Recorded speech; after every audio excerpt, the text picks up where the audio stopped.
En 2025, nous avons connu les tarifs douaniers américains, des tensions géopolitiques et des marchés en dents de scie.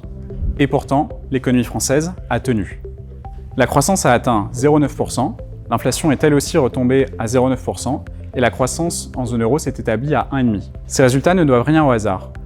Le HCSF, le Haut Conseil de stabilité financière, surveille en permanence les risques financiers qui pèsent sur notre économie. Et quand ceux-ci s'accumulent, il agit.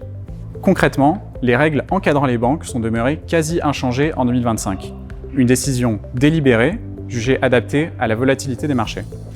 Et quand le risque s'allège, le HCSF s'allège aussi. L'une de ces règles a été supprimée cette année, car elle n'était plus jugée appropriée. Le HCSF n'est pas un organe de sanction, c'est une institution agile qui s'adapte. Cette approche porte ses fruits. Les banques françaises disposent de réserves solides. Si une crise survenait demain, elles disposent des fonds propres nécessaires pour continuer de prêter aux entreprises et aux ménages. Ces fonds propres sont notamment conservés au titre de la réserve de protection du crédit, dont le taux est fixé trimestriellement par le HCSF. Mais la solidité d'aujourd'hui ne dispense pas de préparer demain.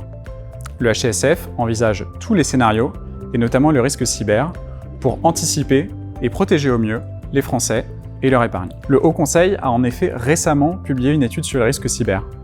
Si la menace économique liée au risque cyber semble grandissante, les acteurs financiers sont bien préparés et disposent d'un cadre réglementaire qui assure leur résilience. Le HCSF, c'est cela, une autorité qui surveille, s'adapte et qui agit dans la durée. Un modèle reconnu, le FMI a salué en 2025 la résilience et l'efficacité de l'approche française. Pour aller plus loin, retrouvez le rapport annuel du Haut Conseil sur son site.